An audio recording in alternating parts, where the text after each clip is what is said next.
You're listening to the Quoted Podcast Season 14 with 10 episodes, 10 guests, and 10 quotes. So let's get into today's episode. Hey everyone, and welcome back to the Quoted Podcast. This week's guest is Aubrey, back again. Welcome back. Hi. I'm super excited to be talking to you today and asking you some questions. We'll get to the quote at the end, but let's start off with when you're in a waiting season, how do you wait patiently? I would be honest, I'm not a very patient person. So I can't wait patiently. I just ask God to speed it up a little. I don't know how to wait patiently. And honestly, me either. Because for the longest, I was so worried about having a boyfriend, which is a thing that I've been waiting for. And because the guy I liked didn't like me back, it made me sad. And so I would dwell on that a lot. And I finally just learned to just not even worry about all that right now. And I can definitely relate and patient, but I feel like I've learned how to be patient this year. Yeah, it's hard. Very. But yeah, I feel like at some point it'll get easier. I hope so. Yeah. So, how has your church community supported and encouraged you in your faith journey? Well, I've known most of them my whole life. So they've literally watched me grow up and they watched me get saved, and they've counseled me, given me advice, given me devotionals here and there and all the things. Yeah. They are my family. So.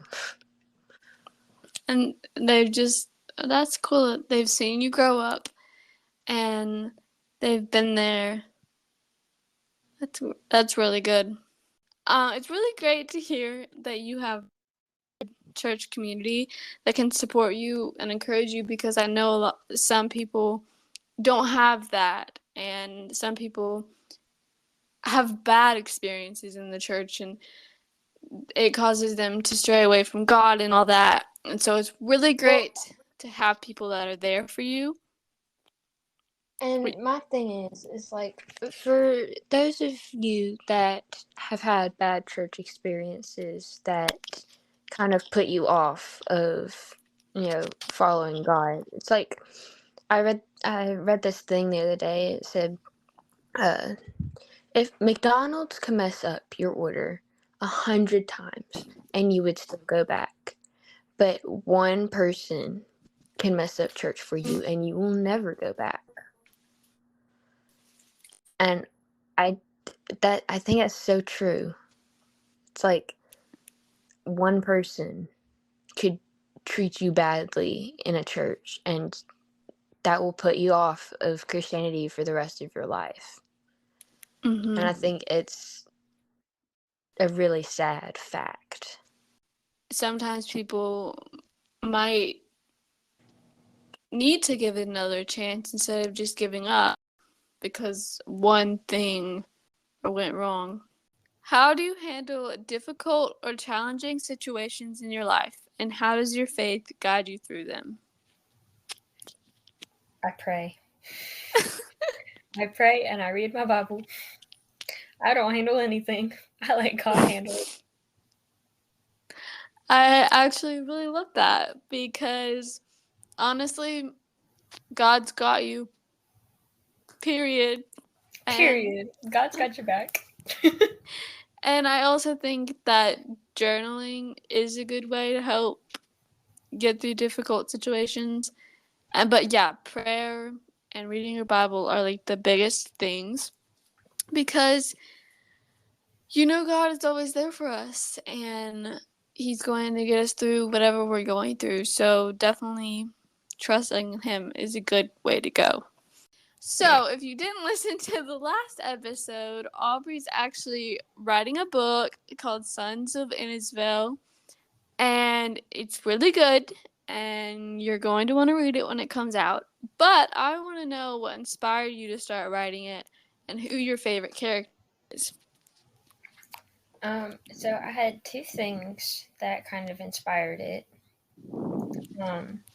The first being what I wanted the first line to be, Mm-hmm. and I have since changed the first line, but it is what started everything. And the fact that I wanted to write a story, not even necessarily a book, it just started out as a story I figured I would abandon Oh. halfway through. Um, but I wanted to write a story about uh, like a secret society, because like I feel like there's not enough books with like little secret societies that shouldn't exist that everyone knows about but no one can find. Mm-hmm. I eat those books up every time. And so, you know what? I fully decided to write one of my own. So yeah, that's kind of what it started as. Um, I'm really proud, honestly, that I turned it into a book and I haven't abandoned Yeah. it. But my favorite character is probably Gyro, and I will not hear a single bad word about him ever. He's my favorite. He's my baby. And for a preface, Gyro is the best friend of one of the main characters, Cass, right? Yes. Okay. Yeah. And you are adding more about Gyro in the fourth draft. Yes. I need me some more gyro content, so I'm making me some more gyro content. Perfect. Yeah, I'm very excited for her book, and you should be too. So stay tuned for that. And also, when you read it, my favorite character is Toro, and I love him. That's all. If you could have dinner with any biblical character, who would it be and why? Okay, I have two answers. One is serious, the other's kind of goofy. Okay. My first answer is Job, Mhm. because I want to be able to ask him like how did he maintain his faith when he literally lost everything? His wife told him to go die. Oh. Like how did he do that? I want to be able to do that. Not that I want to lose everything and that I want my spouse to tell me to go die, but I want to have that kind of faith where if I lost Yeah. everything, I still would believe in God and I would still praise God and worship Him and everything. Mhm. So yeah, that's my number one answer. My number two answer, Satan. I would rub it in his face. I'd just be like, all right, let's start off this meal. All right, let's hold hands and let's pray. Dear Jesus. And then just start reciting all the Bible verses. Yep. I rub it in his face so hard. I'd be like, you have lost for the past over 6,000 years. Why are you continuing to even try? Yeah. Why are you even That's continuing to try? true. Like what's the point anymore? Like, you know what's coming for you. I would give up if it were me. Mm. Oh, that's true. Okay, okay. That's gonna be an interesting meal. Hmm. That would be. And I love the answer Job as well. Because I honestly thought that you were gonna say Esther or something or like Ruth, but Job is an interesting one, and I feel like he could definitely say a lot about waiting, Hmm. also.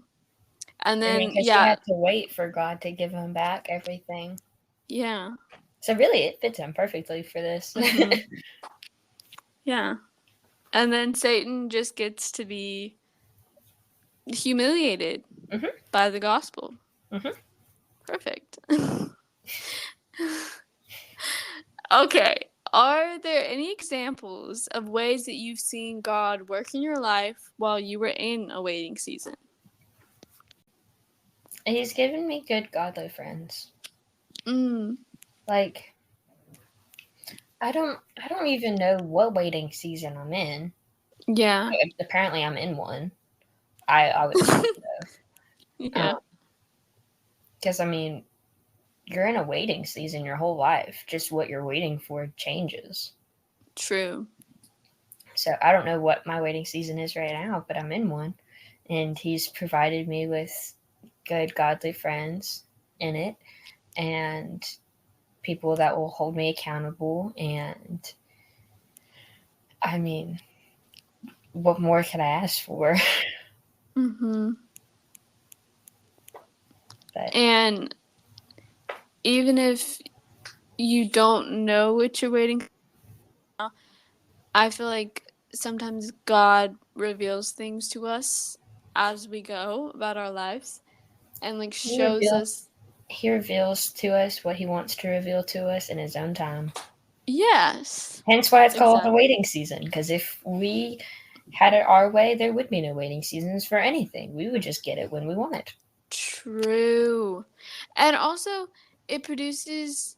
I'm thinking of a Bible verse. I feel like it produces endurance and like teaches us things while we wait. And Mm-hmm. if we had everything we wanted right this second, then we wouldn't know how to be patient for anything, and we would just get everything we wanted, and it would be chaos. We would be So, the world's worst people. yeah. We wouldn't learn anything. Ever. No, imagine us just going into the bookstore and grabbing all the books and then driving home with them. We wouldn't even have to wait to get home. We would just be home. True. We wouldn't have to wait Yeah. to get money to have books. We would already have money to get books. Mm-hmm. Life would be boring if we didn't have to wait for anything. Oh, We wouldn't even that's have good. to wait to finish the book. It would just be done and it would be in our brain. That would be boring. That would be boring. It would. Waiting is a good So, thing. I've decided. yeah. This quote to me, when I hear this quote, I think of like a clock. Like Mm-hmm.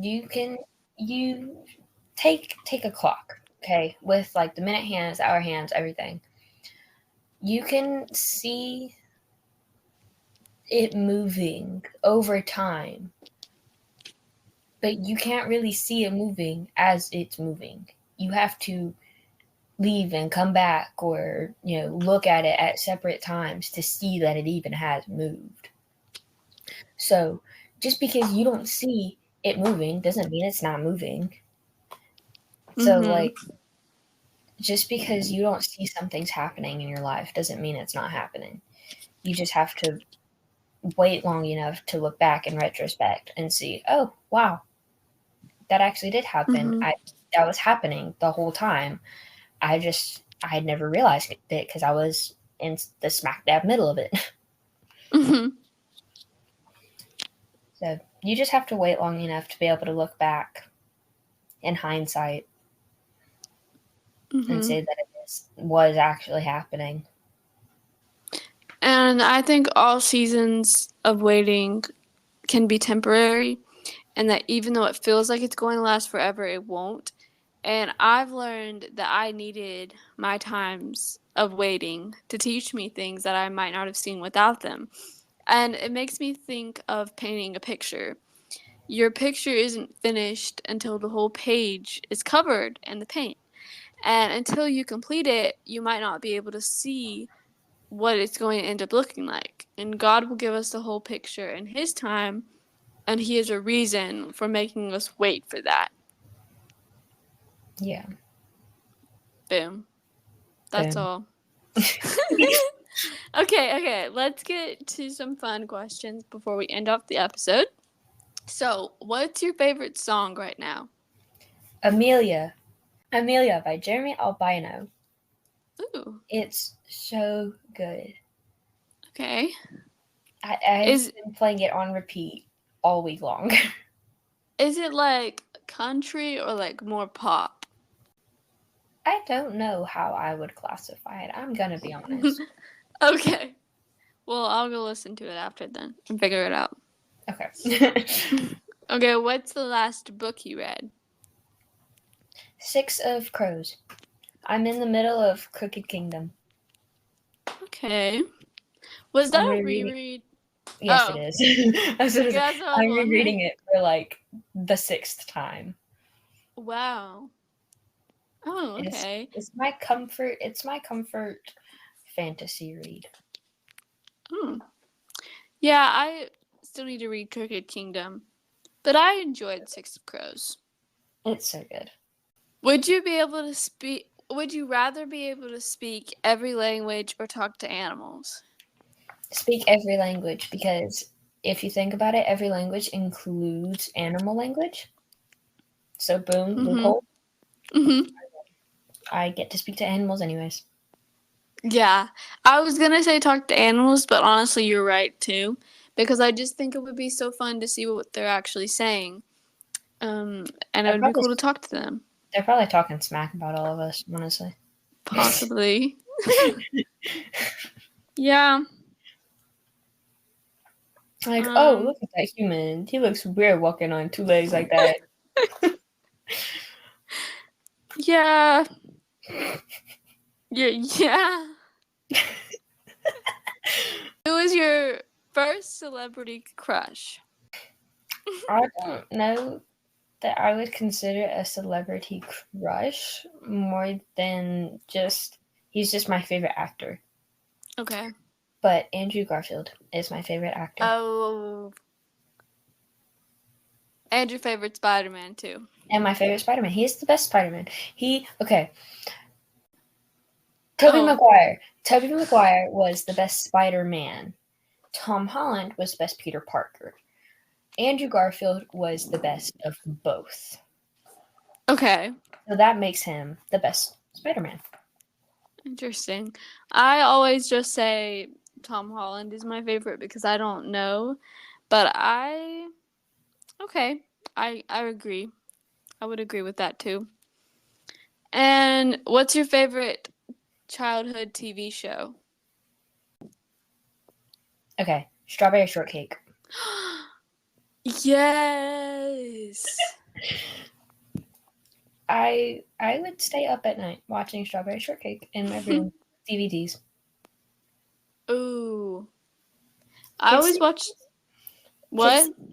Kids these days just won't know the best life we lived with CDs or DVDs and CDs, honestly, and Blu-rays, Blu-ray DVDs. Yeah. Man, It's been such a long time, but I know we had VHS tapes. yes. Yeah, we had those Mm-hmm. that we would always watch, and CDs. But yes, I love Strawberry Shortcake. And VeggieTales. VeggieTale. I don't think I watched that one as much, but I definitely watched it. VeggieTales is my childhood staple. Say a word in Hebrew for us. Aubrey is taking a Hebrew class, and I think it's cool. So I just wanted to hear her say a word in Hebrew. Bereshith bara Elohim et hashamayim v'et haaretz. Which means, word for word, in beginning he created God, the heavens and the earth. Beautiful. Thanks. Just pretend I'm clapping. Just pretend I'm clapping. That actually sounds so cool when you speak in Hebrew. So, love. Give us the name of your least favorite character in Sons of Innisville. Okay. The more obvious character is Mariah, who is Kaz's mom. Mm-hmm. I'm kind of trying to make her less like hateable because I wrote a prologue on her, and that makes you kind of see her in a different light. But I mean, Mm-hmm. this is not from her point of view. This is from his point of view. So I mean, obviously, she's still gonna be a little, I don't like her, but that's the more obvious least favorite character. And I cannot say my least favorite character without spoiling. Oh. Oh, okay. Okay. Every time you say something that you can't tell me, it makes me want to read it even more. Yeah, what is the last movie you watched? Oh, I have no idea. It's been so long since I've watched a movie at this point. Isn't it Work It? No, I've watched another movie since then. You Oh, did? The Irish Wish. Oh. Oh, wait. I was supposed to watch that and I never did. It was very badly acted, except for like the main guy. What about Lindsay Lohan? No. No. I don't know if it's her or if it's just the script she was given. But literally the only character in it that had good acting was the main guy, and I don't even know his name. Like, okay. I'm being so serious. He was the only good actor. Wow. Well, that's sad. It was. Well, I kept seeing like little videos and snippets from the Idea of You movie, which is rated R, so I knew it wasn't going to end up being something I wanted to watch, but I gave it a shot. And I watched like about an hour of it last night, and then it got to the inappropriate stuff, and then I stopped. But because it's an age gap romance, but Anne Hathaway, oh wait, is that the right? I think that's the right person, is in it, and so it was interesting. But I kind of want to know. What was the name of it? The Idea of You. Oh yeah, that is Anne Hathaway. I kind of want to know how it's gonna end, so I might just skip over the bad stuff and see how it ends. Yeah. Oh, anyway, yeah, I don't know how I felt about that. It was very weird, but thank you for being on the podcast again. Okay, bye. Okay, bye. Thanks for listening to this week's episode of the Quoted Podcast. Come back next Thursday for more.